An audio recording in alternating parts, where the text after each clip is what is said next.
As you can see, this tiny dancer, Gianna Powell, is doing just fine now. But only weeks earlier, she was partially paralyzed by encephalitis, a viral infection that goes to the brain and can cause serious impairment, even death. Gianna's mother, Tammy Powell, was ready to do anything, even planning to go overseas for specialized oxygen treatment. I had figured we were either going to go to the UK to get treatment, or I knew there was a private clinic down in North Carolina. But Gianna and her mom finally found help here at the DMC's Detroit Receiving Hospital with its new oxygen-giving hyperbaric chamber. Gianna says she wasn't afraid of the process. But there wasn't any pain? No. Didn't feel any pain? It didn't hurt to go in there? Mm-mm. And it really wasn't? Was it scary being in that tube or no? No. Maybe the first time when you look at it, you'll be like, oh my, I'm going in that? It's a little intimidating. Yeah. Dr. Bob Wilson is chief of the Hyperbaric Oxygen Therapy Program and chief of staff at the DMC's Detroit Receiving Hospital. We had a young girl who came in with encephalitis, and the encephalitis hit her so hard that she could hardly move anything. And within a few treatments of starting this thing, she began to move, she began to walk. And after she finished her treatment, she was able to tap dance, which is almost unheard of in people who have been paralyzed from encephalitis. That's incredible. Oh, it's a miracle. It is really a fantastic thing. There's some patients in here now. Yes.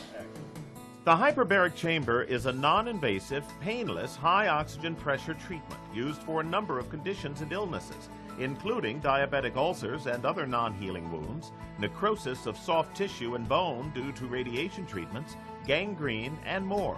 Inside the comfortable multi-person chamber, pure oxygen is administered at an air pressure 2 to 3 times higher than the external atmosphere. The patient's white blood cells increase significantly, increasing their opportunity to heal.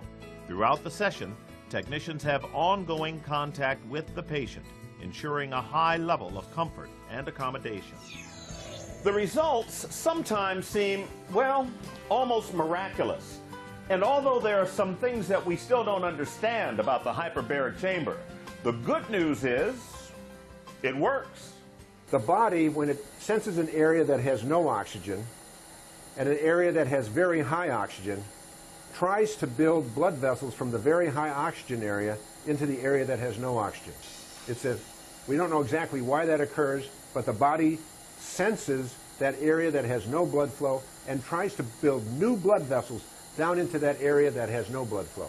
And one of the main things about it is that with this therapy, we can grow new blood vessels in tissue. We can make new blood vessels grow into tissue that have been destroyed by X-rays, been destroyed by atherosclerosis, and all kinds of things, and make new blood vessels grow in there and heal things. Her doctors were not sure if Gianna would ever walk again, but her attitude was great. And after the walker and stuff, I shoved my walker at my therapist and I said, I want canes now. I am done with that walker. Within a few weeks, the little girl was walking on her own, and now she's dancing again too. Mom is thrilled with the DMC staff. We're so thankful for them. They've been wonderful. They took us, they embraced us. I'm not sure they believed at first that it would work because nobody had. It set a trend, but they allowed something that wasn't done to be done, and they showed it works. Visit us anytime at dmc.org to learn more about the hyperbaric chamber or to make an appointment with Dr. Bob Wilson and the fine team at the DMC's Detroit Receiving Hospital. The DMC, we just think it's a better way to get better. I'm Emery King.